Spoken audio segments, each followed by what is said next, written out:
Hello and welcome to another fun-filled edition of Adam's Music Box.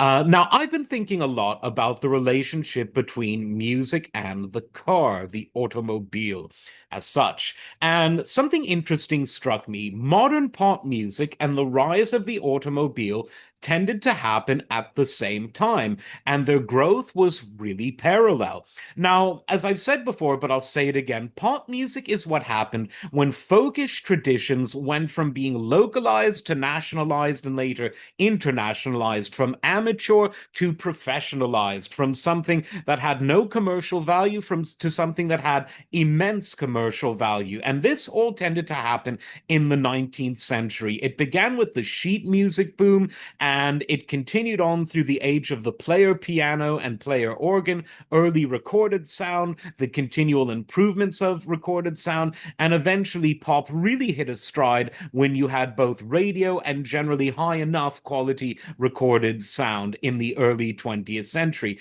So pop music was a late 20th century invention. Before that, you had folkish music, which was popular in localities, but this professionalized national and international style of pop music that was within the reach of anyone with a radio or within a few miles of a record store, that happened around the same time as a car. So if you wanted to do the new hip things in the early 20th, late 19th centuries, you'd hop in one of your newfangled horseless carriages and you'd hop on down to get the latest Edison cylinder. Now, fast forward to an era that we associate much more with car music, the 50s and the 60s. Cars were becoming bigger, better, faster, cheaper, more affordable comparatively, because America and other countries with a similar economy were becoming more prosperous at the time, and people loved singing about their cars. The Beach Boys, Jan and Dean, Chuck Berry, you name it. Now, the 70s was an era known for big and I would say beautiful cars, but it was also the malaise era. But nevertheless, driving songs were very popular. So when people were souping up their cars and the gas was cheap in the 50s and 60s, they were singing about the cubic inches of the engines themselves and whatnot. But by the 70s, when you had the EPA and Nixon and Jimmy Carter, the songs were less about the cars themselves than about the process of driving. You had things like Convoy, and you had Golden Earrings, Radar Love, which, paints a picture of driving. I've been driving all night. My hands wet on the wheel. Da, da, da, da, da, da. You all know it.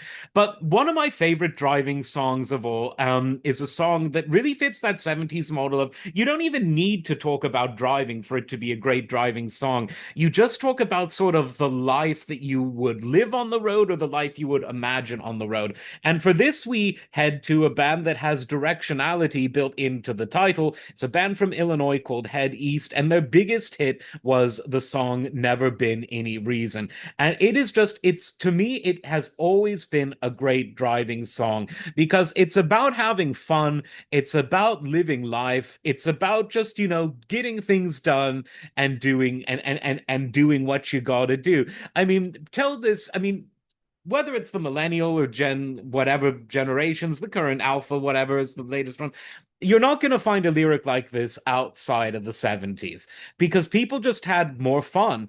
And even though there was inflation through the nation, it wasn't as bad. Life was still more affordable because the boomers, while they had some great music, they did not know how to run an economy for other generations. They cut the ladder out from under them. But all economic and political distinctions aside, imagine living in a decade that was so filled with fun that you had lyrics like "Save my life, I'm going down for the last time," "Woman with the sweet lovin' better than a white line," and people knew what they were talking about then. "Bring a good feeling I ain't had in such a long time. Save my life, I'm going down for the last time." I mean, nothing's really fun anymore. Even love songs today are all about the mechanics of love making rather than the fun of it.